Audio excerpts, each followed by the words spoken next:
Hey, I'm a down-to-earth, warm, sensitive, attractive, and charming man. I am 54 years old. Mm-hmm. 5'9", 170, graduate student at ASU.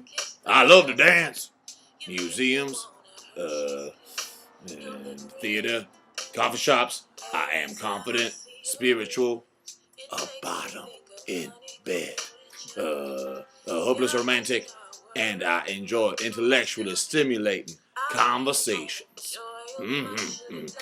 My goal is to date emotionally available men. ISO.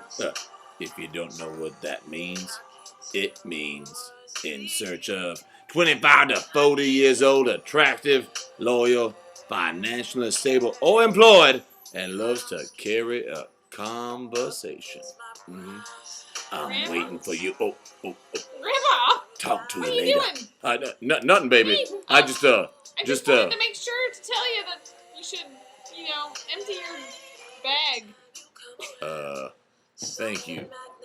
Damn colostomy bag always give me trouble. By the way, I like to be a swinger. Bye!